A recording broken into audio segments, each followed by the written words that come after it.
ফরিদপুর বিভাগ হওয়ার সাথে সাথে ফরিদপুরকে কেন্দ্র করে সিটি কর্পোরেশন হবে, মেট্রোপলিটন সিটি হবে, উন্নয়ন কর্তৃপক্ষ গঠিত হবে ইনশাআল্লাহ। এখন বলবেন যে জেলার কি হবে? অবশ্যই নদী আল্লাহ তাআলার নিয়ামত, কিন্তু সেই নদীগুলোকে হত্যা করে কঙ্কাল এবং মরুভূমি বানানো হয়েছে। আমরা সেই নদীগুলোতে প্রাণ ফিরিয়ে আনতে চাই। আমাদের উন্নয়ন কর্মকাণ্ডের যদি আল্লাহ আমাদেরকে সুযোগ দেন, অন্যতম প্রধান অগ্রাধিকার হবে নদীগুলার জীবন ফিরিয়ে দেওয়া।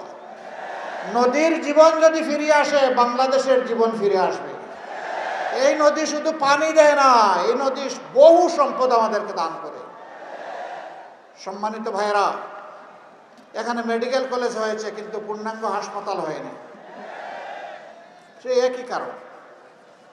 অথচ এরপরে বহু মেডিকেল কলেজ হয়ে তার হাসপাতাল রফরফ করে অনেক উপরে চলে গেছে। ইনশাআল্লাহ এই দাবিও আপনাদের পূরণ হবে, তবে প্রথম দিনই হবে না, একটু ধৈর্য ধরতে হবে।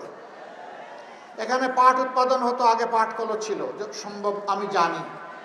এখন বোধহয় সেই পাটকল কুড়িয়ে কুড়িয়ে চলছে অথবা বন্ধ হয়ে গেছে।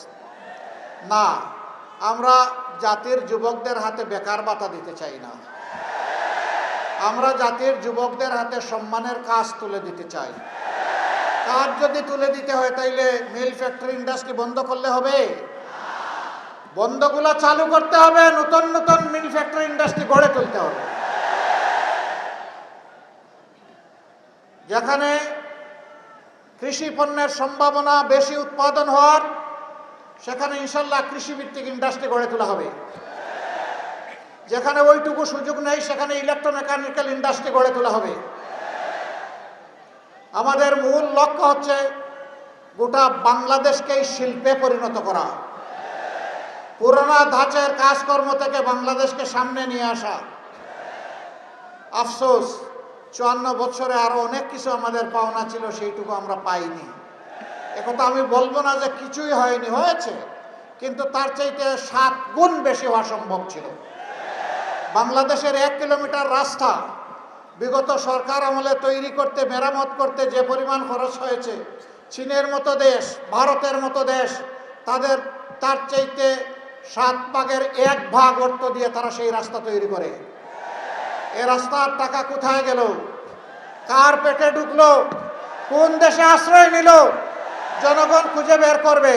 আর জনগণ যাদেরকে সরকারি দায়িত্ব দিবে সরকার হিসাবে, তাদের দায়িত্ব হবে ওদের পেটের ভিতরে হাত ঢুকে সেগুলা বের করে নিয়ে আসা।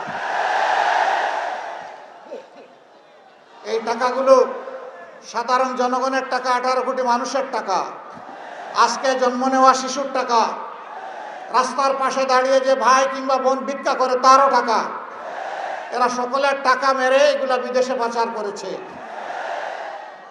আল্লাহ আমাদেরকে সাহায্য করলে, শক্তি দিলে, যেভাবে বলছি সেভাবেই ফিরিয়ে আনবো ইনশাআল্লাহ। এই টাকা এনে কোনো নেতা নেত্রীর পকেটে ঢুকবে না, এই টাকা যাবে রাষ্ট্রীয় তহবিলে।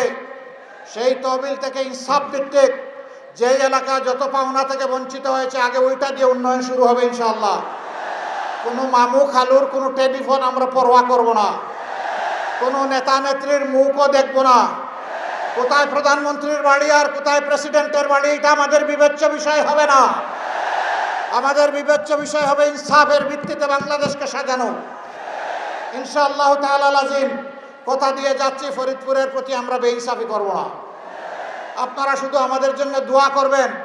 অতীতে যেমন ওয়াদা পালনের চেষ্টা আমরা করেছি, যেমন জনগণের সুখে এবং দুঃখে পাশে থাকার চেষ্টা করেছি, আল্লাহ বাঁচিয়ে রাখলে আগামী দিনগুলোতেও যেন সেইভাবে দায়িত্ব পালন করতে পারি।